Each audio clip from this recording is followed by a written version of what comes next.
Hi guys, James at RampantLionReviews again for you today with another beer review. For this one, we are going to stick to Sweden and we're going to return to a brewery that has now featured on the channel a couple of times before. I've had some really nice beers from these guys over the last couple of years. It's only over the last few years, in fact, that this brewery have started to get their beers out there a little bit more, but I have been really impressed with the quality and the variety of things that these guys do. And it is fair to say that these guys are definitely one of the more kind of up-and-coming breweries in Sweden at the moment. But the beer we're going to have a look at today is one of their latest releases through Systembolaget. It's a style that I haven't tried from them before, but I've heard that these guys can do it very well. So needless to say, I'm very curious to see what this beer is going to have in store for us. Hopefully it's another good beer. Hopefully it makes for an interesting review, and as always I hope that you guys watching enjoy my take on this one as well. So yeah, for this review then, we are going to head a bit north to Stockholm, the capital city, and we're going to have a look then at another beer from the wonderful Mariatorgets Mikrobryggeri, or the Maria Square Microbrewery if you want to put it in English. Now this beer is simply called Galaxy. It comes in at 8.2% ABV, and this is another New England Hazy Imperial Double, whatever you want to call it, IPA. So this is the very first time I'm trying an IPA from these guys, but I have noticed that they've been releasing a good few of these over the last little while. In recent times we've tried a number of beers from these guys, a few. I think we had like 2 sour beers if I remember correctly, or one of them probably could be classed as a saison. We had the old ale, we had a coffee stout, we had a barley wine, and yeah, like I say, this brewery is definitely like a very well-rounded one. They do everything very well, it seems, and I've heard good things about their IPAs. So let's crack on with this one then and see how we go on. Incidentally, this beer was released as part of the Lokalt och Småskaligt assortment through Systembolaget here in Sweden for May of 2023.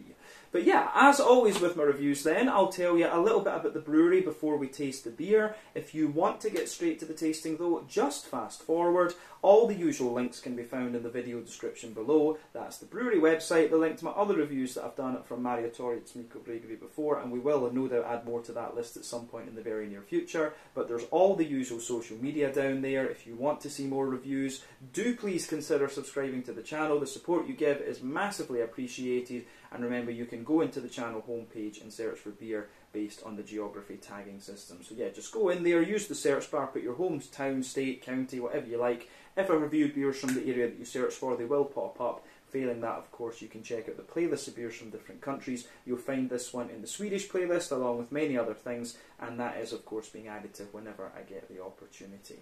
But yeah, let's go on and chat a little bit about Mariatorgets Mikrobryggeri once again. As I've mentioned to you already then, Mariatorgets Mikrobryggeri are based in Stockholm, and the company was founded back in 2011 and was run in the early days for the most part by Niels and Alan Montan, but there were various other owners who came in and out over the course of time. But this brewery, in this, I guess, could you say, in this incarnation of the brewery, they only produced a pale ale on a very small scale. But fast forward to 2017, there was a change in ownership, and the brewery was taken over by Mats Tjärnstig along with his sons Simon and Joel. And when they took over the brewery, it was just a very small operation brewing 50-litre batches. But Simon and Joel had been homebrewing together since about 2012 as a hobby, and then the opportunity came to take over the brewery for a very cheap price, and so they decided to go for it and take it. But the brewery itself is about 45 square metres, and at the moment they're producing around 100 hectolitres of beer per year, and they have about 50 hectolitres of barrel aging capacity as well, and they have been building this up over the last wee while. But in the last year or two they've been developing different recipes and working on some sour beers and some IPAs, as you will have seen on the channel over the last wee while. And as of May 2023, when I'm filming this review for you, these guys have produced 100 different kinds of beer according to Untappd. But yeah, I've had a variety of styles from these guys now. We had, as I say, like a kind of saison beer, I believe was the last one. We had one of their kind of more fruited sours. We had a coffee stout, and a barley wine, and also an old ale. And all of the beers, I have to say, have been very well done, and I've heard very good things about their IPAs as well, so we'll need to see what this is going to have in store for us. But yeah, that is everything I can really tell you about Mariatorgets Mikrobryggeri for the moment. I'm sure we'll be able to add to the notes as time goes on and the brewery expands and does other things, but very much an up-and-coming brewery based on my previous experiences. But yeah, if you want to learn more about these guys, you can check out the brewery website. You can follow them on Facebook and Instagram to keep up to date with all the latest goings on. And you can check out the Rate Beer, Untappd and Beer Advocate pages to learn a little bit more about all the different beers that they've done so far. But yes, we will get this guy out, get it into the glass and see what it's all about. A very quick look for you at the artwork on this one. Pretty simple, as we always get from Mariatorgets. Really nicely done. Plain silver top on the can there. If memory serves me correctly, I believe I paid about 40 kroners for this one. So that translates to about €4, £3.50 sterling, somewhere in the region of $4.50 American, for those of you watching in different parts of the world. But yeah, we'll crack this one open and see what we have. So a little bit of smoke as we open up the can, but we'll get it out into the glass and see what it's all about.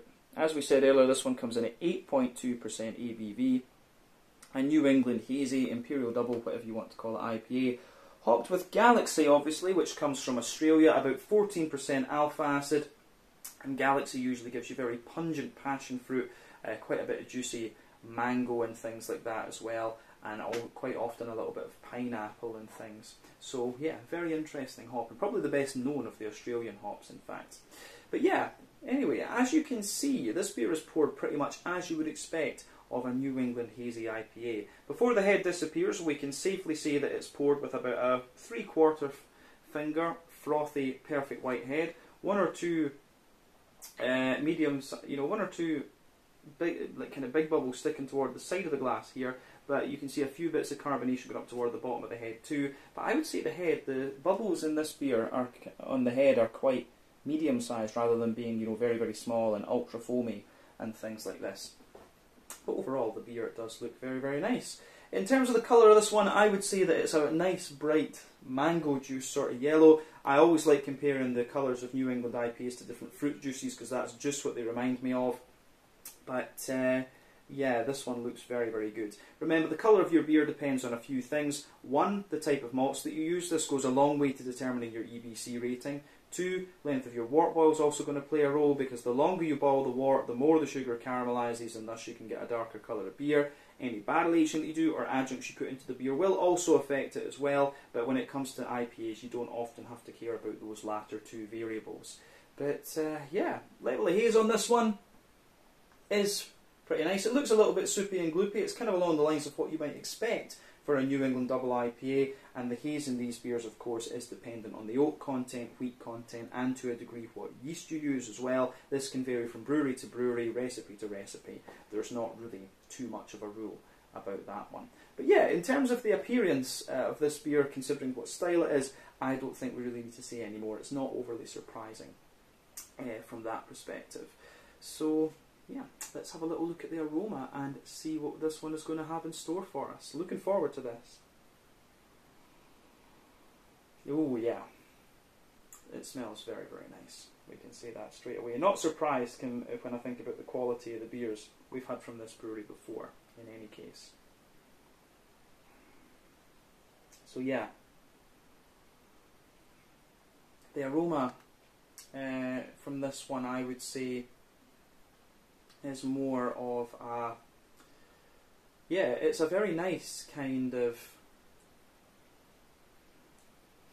it's really quite a, first and foremost I would say that this beer, it's quite floral actually, in terms of the general New England IPA spectrum. It's quite a floral one in terms of its green component. It's got quite a little bit of wheat to it as well, I would say. And you've also got a nice kind of, you've just got a nice big, quite pungent, fruity character to this one. As I've said in many reviews before, for me there are 6 elements to think about when it comes to the malty and kind of sweeter side of New England IPAs.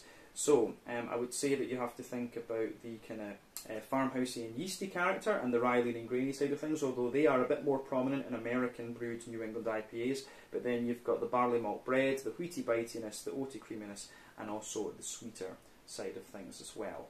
So yeah, when it comes to that, yeah, I would say for me these are the 6 elements. So this one is a more wheaty leaning New England double IPA in terms of the aroma. It's got quite a nice big floral green component to it in my mind. But let's try and just break this aroma down and describe it for you a wee bit more in depth. but it does give you everything you want. You get a little bit more sweetness out of this one as you sugar it up as well. So yeah, aroma-wise, this is pretty good. So on the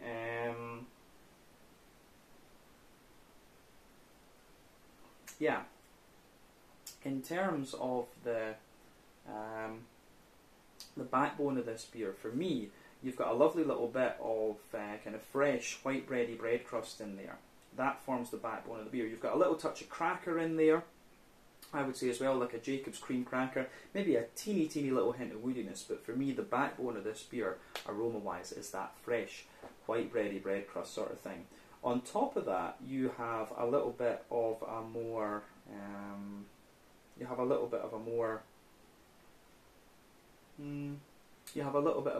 kind of wholemealy, brown bready sort of thing. And then I would say above that, you start to get the more kind of fluffy white bready character out of this one. And the fluffy white bread in this is actually, it comes across as being quite dense in this aroma. The bread, you get more and more sweetness out of the bread.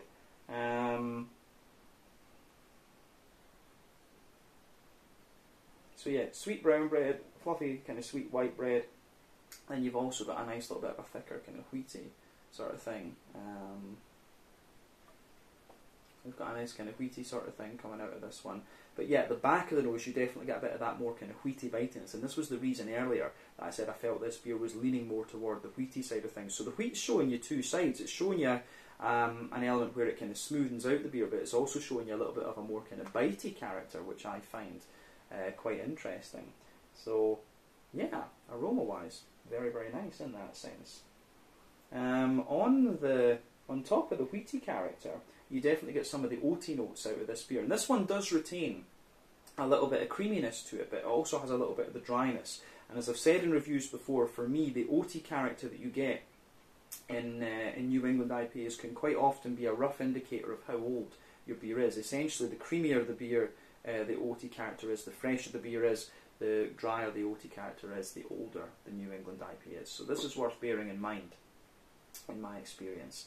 But yeah, for me, this one, I'm not sure how old this will be, but I think once you get to about the sort of 6 week after canning mark, you'll start to get the kind of dryness out of the oat. So I think this beer is potentially at about, it's somewhere between 4 and 6 weeks old, this one, I think. I don't know if it says. It says best before the 13th of the 4th, 2024. So I'm guessing they'll have put a year on this one. So it's probably been canned yeah, it'll have been canned probably on the 13th of April this year. So yeah, that's about right. 5 or 6 weeks, wasn't far off there at this point. But yeah, on top of the OT character then, you do get a little bit of a kind of, there's a slight sweetness to this one, a little touch of Werther's Original Butter Candy, which you can expect from New England IPAs that reach around the 8% mark. But yeah, it's not too much. I'd say this beer is more wheaty and oaty. You get more and more oats out of this one the more that your nose adjusts to the aroma. On the hoppy side of things, the green component, teeny wee bit of earthiness, not too much, teeny little bit of herbal character as well, but this is more a kind of big oily floral beer for sure. On the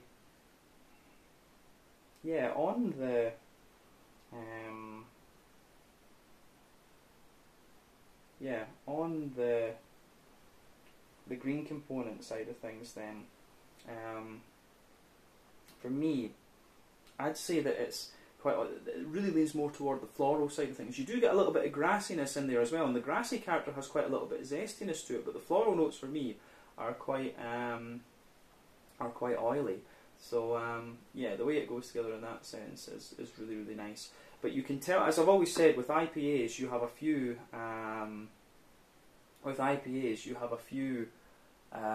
different kinds of hoppings that you can do. So we'll use a 90-minute model to explain this. Within the first hour of the wort boil, that's called early addition hopping, and that gives you mainly bitterness, and in the aroma that translates to usually a big deep dankness.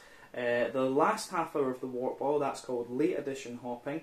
That usually translates to a nice kind of bright grassy sort of aroma, and then dry hopping gives you all flavour and aroma, and that's you know, that comes after the wort boil is complete. So New England IPAs tend to rely on late addition and dry hopping, which means they have a much brighter green component, whereas West Coast IPAs use all three, and the early addition hopping tends to dominate the green side of the beer, so you get that deeper, danker, more piney, resinous character out of them. So yeah, a little bit of technical stuff in there, but I think it's always good to bear this in mind, because some breweries do like to put a little bit more early addition hops in these New England IPAs. But yeah, with this one, for me, green component is definitely a kind of deeper and kind of brighter floral character, I would say. But yeah, I like how this one goes together. Actually, gets a big thumbs up from me. Yeah. So, fruity side of things. If you know the Galaxy hop, this one gives you everything you'd expect. Quite a little bit of pungent passion fruit in there, maybe a teeny little bit of grapefruit behind it. But lots of juicy mango. Quite a bit of, this one's showing me quite a bit of apricot, I would say, and a bit of a drier, like papaya type note, which is interesting. I haven't had a single hopped Galaxy beer in quite a wee while, I have to say. But yeah, beyond that, there's a little bit of a juicier pineapple, and for me, it's the combination of passion fruit, mango, and pineapple that makes Galaxy. And Galaxy and Citra, if you like a tropical IPA, you can never really go wrong by pairing those two up. Galaxy Mosaic, Citra Mosaic also gives you a very nice balance in it too. But yeah, aroma-wise, this one is quite nice. I get a little bit of peach out of this as well, which is kind of interesting. Especially when you sugar it up, I get a wee bit more of this kind of bright peachy note. But yeah, it goes together really, really nicely and gets a thumbs up from me on the aroma. So I always say, take a bit of time to enjoy that aroma before you get stuck in, but I think it is about time that we have a taste of this and see what it's all about. So yeah, this is the Galaxy, an 8.2% New England Hazy Imperial Double, whatever you want to call it, IPA from Mariatorgets Mikrobryggeri in Stockholm here in Sweden. Let's do this. Slange, skål, cheers.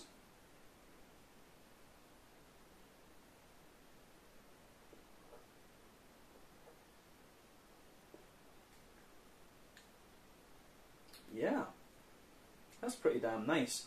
First impression, very smooth, very creamy New England IPA.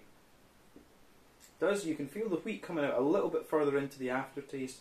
You've got that nice kind of floral green component, and it's got a nice juicy fruity character to it as well. It's actually a bit more, I thought this beer was going to be a little bit more punchy based on the aroma, but it's actually very smooth, creamy, and quite mellow in a sense. So yeah, this one does differ a little bit from what you might expect from the aroma, but quality-wise, this is very, very good. So, thumbs up to Mariatorgets Mikrobryggeri with this one. And once again, they show how, well-rounded they are, actually.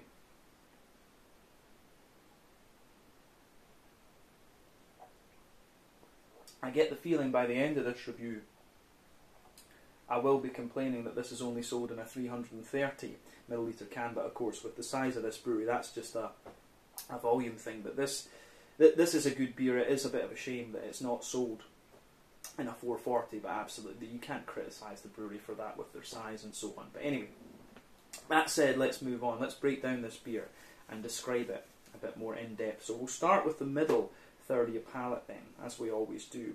The backbone of the beer, you have this lovely bread crusty base, and it's actually the bread crusty notes you get out of this one. The bread crusty notes that you get out of this one are actually a little bit more kind of, they're actually a little bit more kind of grainy and dry, which I didn't expect. It's almost a little touch toasty in a sense, which is kind of interesting, but I think it will mellow out as we drink more and more of the beer. Further forward on that middle third of your palate, you get a little bit more of a, woody kind of character coming out. There's also a nice little bit of kind of Jacob's cream cracker sitting on top of this one too.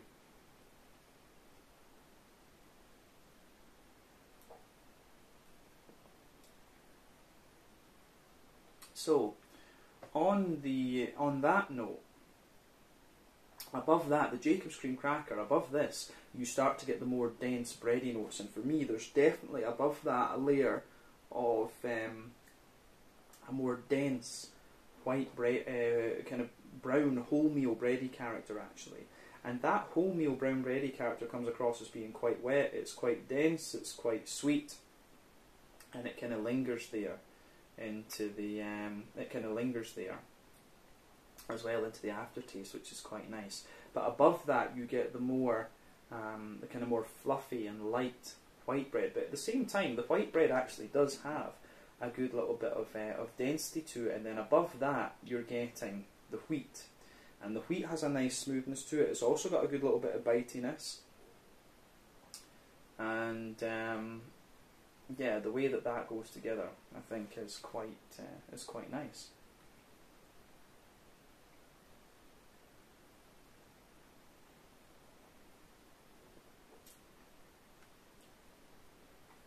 So yeah, you can feel the wheaty character in this one. The wheat gets a little bit, like I say, you can feel the wheaty character in this beer just building and building and building the further into the aftertaste that you go. But above that, you start to get the oatiness out of this beer. And the oatiness, I think, comes out more and more into the aftertaste as well. So like if you go down the middle line of your palate, you can feel there's quite a sweet, oaty kind of creamy note there. So I do like how that goes together, but as you move out toward the edges of your palate, I think you get a little bit of a drier, oaty creamy character coming out of this one, which is good.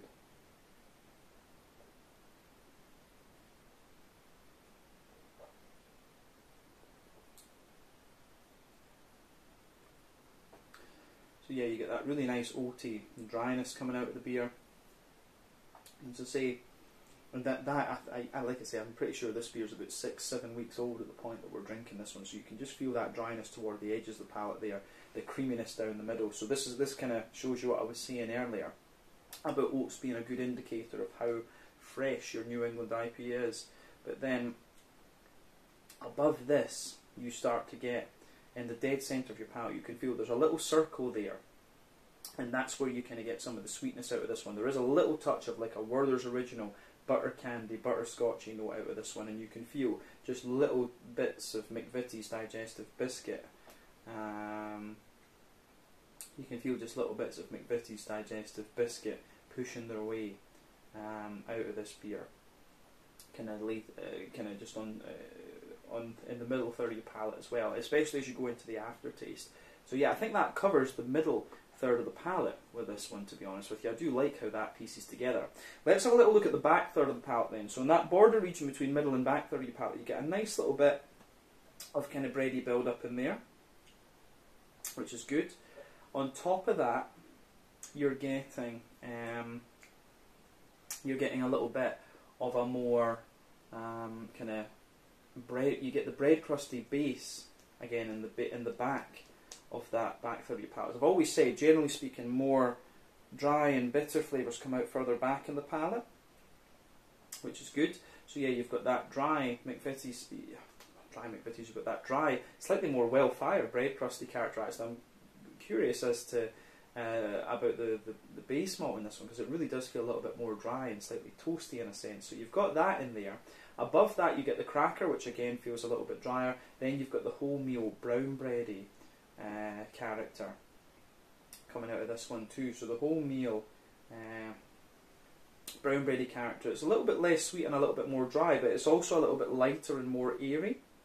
And then on the back, and then further up on that, you get the white bready layer, which feels a little bit more fluffy and airy once again. And above this, you get the wheat, and the wheat on the back third of the palate really is, it has a little bit of that spicy bitiness to it, which I think is very nice.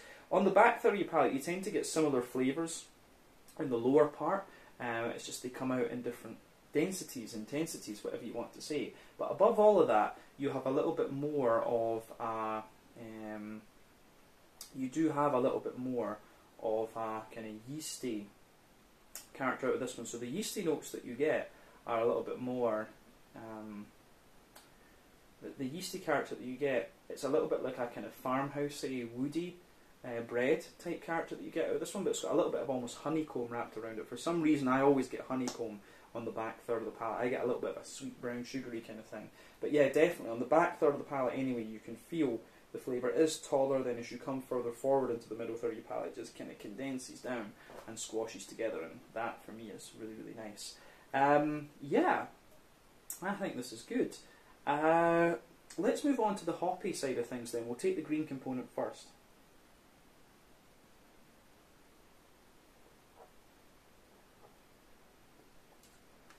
So yeah, green component for me is you've got a nice little bit of earthy character coming out of this one, which is good.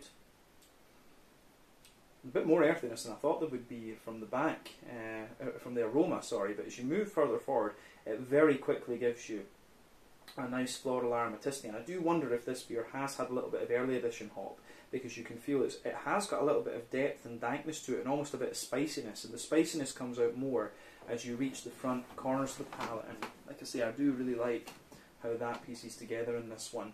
Round the front curve of your palate then, you've got a lighter, grassy type character coming out of this one, which is good. Quite a wet, slightly more oily, grassy character as well. And yeah, the way that that goes together is really, really nice.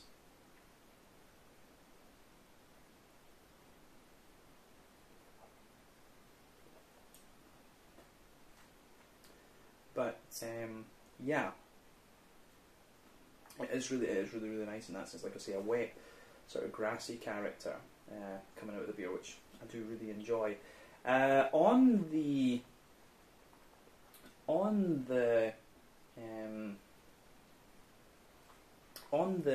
think that covers the green component really, but this one, as I say, this beer does have a little bit of bitterness to it, which I wasn't quite expecting. You do get more and more of that out of this one, the further into the aftertaste you go. But let's look at the front third of your palate and the fruity side of things. So the border region between front third and middle third of your palate, again, you get a little bit of bready build up in there. It's got a bit of brown bread in the base, but a little bit of white bread further up. The base of that front third of your palate, again, there's a little touch of bread crust there, a wee bit of a smooth brown bready character, then some white bread above that, and then you've got that nice oily bubble where the juicy fruity esters roll their way out of the beer. So yeah, the way that this goes together is really, really nice. Yeah, I think this is very good in that sense. It does go together really well. But let's look at that fruity, that oily bubble where the fruity esters come out. At the back of that front third of the palate, there's definitely a little bit of that more pungent grapefruit.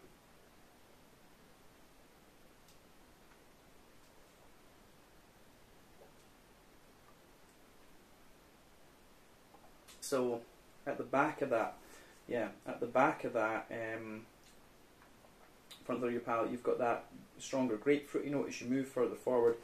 Big, juicy, passion fruity notes, which give you a little bit of dryness the further into the aftertaste you go. As you move further beyond that, big, juicy mango qualities, and then as you reach the middle of that front third of your palate, you start to get some of the nice. You can feel like a sort of dry apricot in the base of the front half of the front third of your palate. It's like dry apricot, little bit of papaya, and then above that you get some juicier kind of pineapple-y notes. So these are all things that you can expect of Galaxy. Galaxy is one of the hops that can really, hold its own in a single hop IPA, and this is another beer that kind of proves that. But yeah, it's been a wee while since I've experienced it. I didn't, I've never really kind of bought into the idea that Galaxy has the grapefruit character, but until I tried this one, this beer does have a little bit of the grapefruity note. I've always felt that Citra has had a wee bit more of a pungent grapefruit than Galaxy, but that is something I will need to think about going further forward. But regardless, really a tropical leaning New England double IPA with this one, with a little bit of that more pungent grapefruit citrusy character behind it too. But a very, very nice beer, this one, and I look forward to trying a few more of Mariatorgets IPAs in the future. They do seem to release these fairly regularly through Systembolaget. There was a couple of other ones listed there. They seem to have, like, I think it was version 7, version 8 and stuff like that I saw. So I need to keep a wee eye on those as well and see how they go. But yeah, enjoyed this one. It gets a thumbs up for me, and it shows you another style that Mariatorgets can do very, very well. On the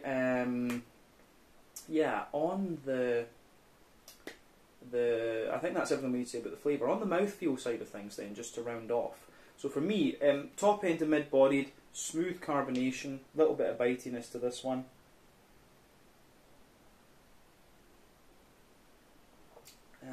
But yeah, you've got a mix of creaminess and oiliness coming out of this beer, which I think is great. In terms of the bitterness in this beer. I would say that the IBUs maybe go up to about 40 or 50. This beer does feel a little bit more bitter, especially the further into the aftertaste that you go.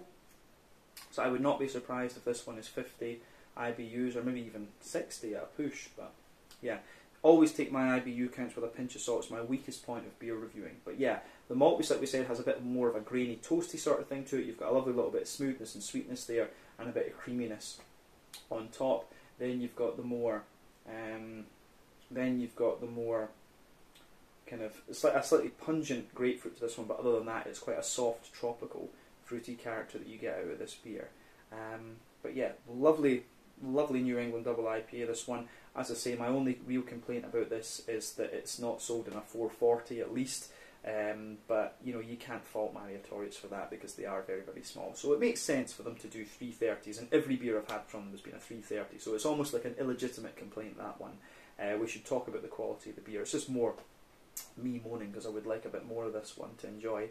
But yeah, I have to compliment Mariatorgets on this. Once again, they show that they're very capable in another style category, which isn't a surprise at this point, to be honest.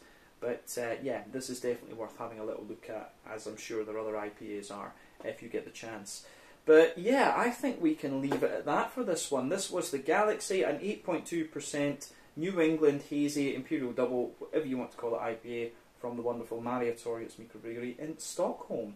So yeah, once again, thank you for watching my beer reviews. Until the next time, please like, subscribe, share, all the usual YouTube stuff. Let me know your own thoughts on this beer in the comments section below. Let me know what your favourite beers are from Mariatorgets Mikrobryggeri as well. And we will no doubt return to these guys again at some point in the very near future. But until then, Slange, Skull, cheers. Check out my social media, check out their social media, and I will see you guys in the next review.